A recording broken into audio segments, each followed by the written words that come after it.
Hello, for the 25th week in the year, I used the first reading, Wisdom 2, 12 to 20, and the Gospel, Mark 9, 30 to 37.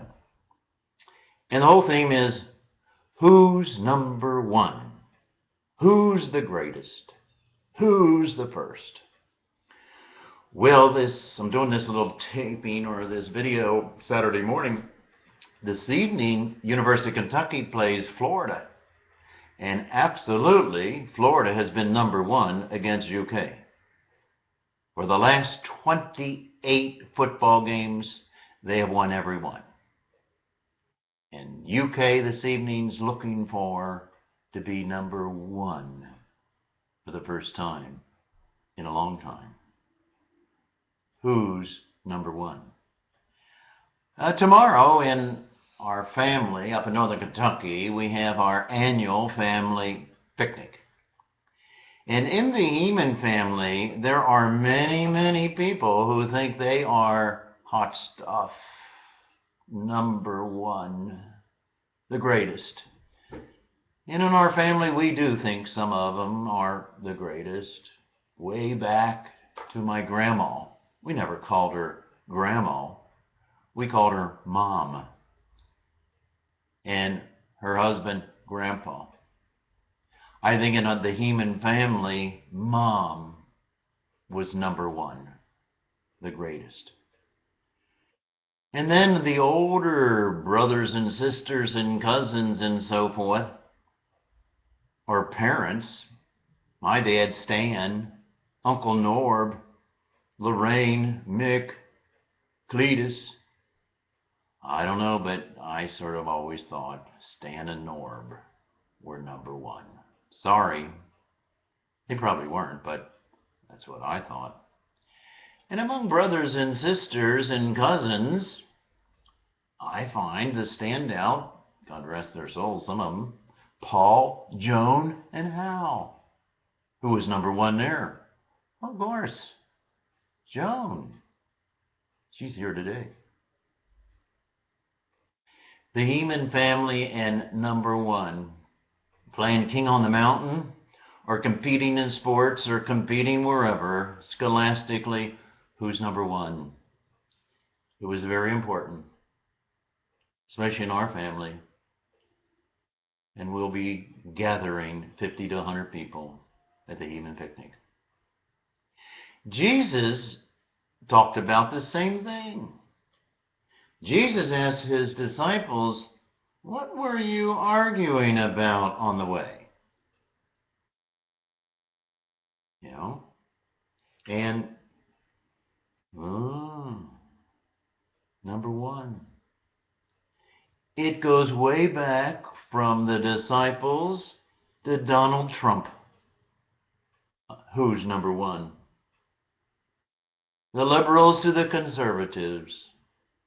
The Bengals to the Colts. Number one.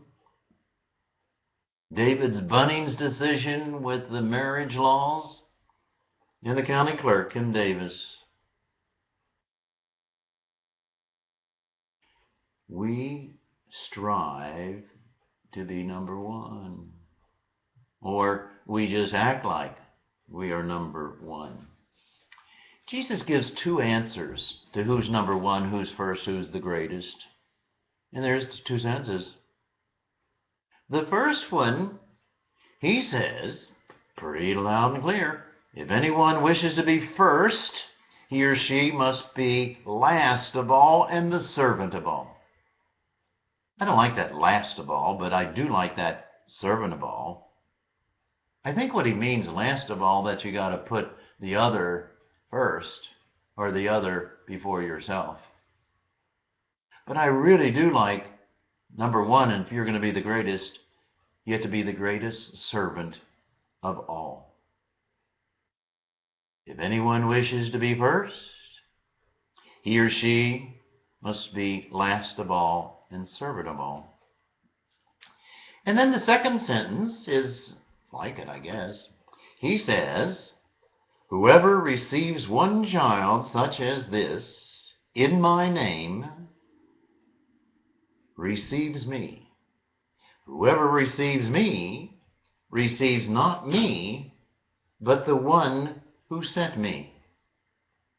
So to receive the other person humanly, lovingly, what does that mean? Oh, there's so many examples, a lot in Scripture. For example, the prodigal son, how the father received the prodigal son back. Like the Good Samaritan, who didn't go on one side, the other side of the street, but went and helped the sick, the beaten up person, the poor, whatever.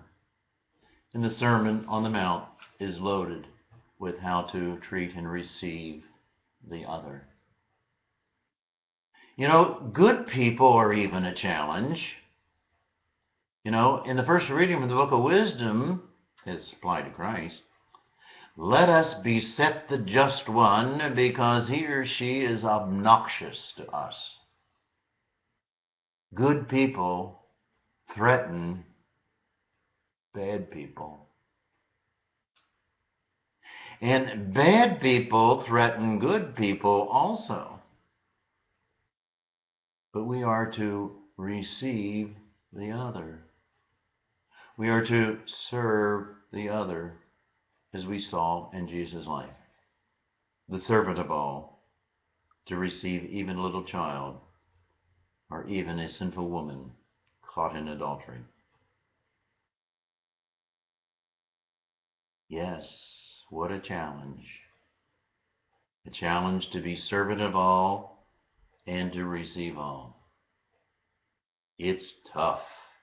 It's hard. But it certainly is worthwhile striving for. Who's number one in your family? Who's number one in your life? Who's number one? Good question. At least it is for me, for us. Have a good day.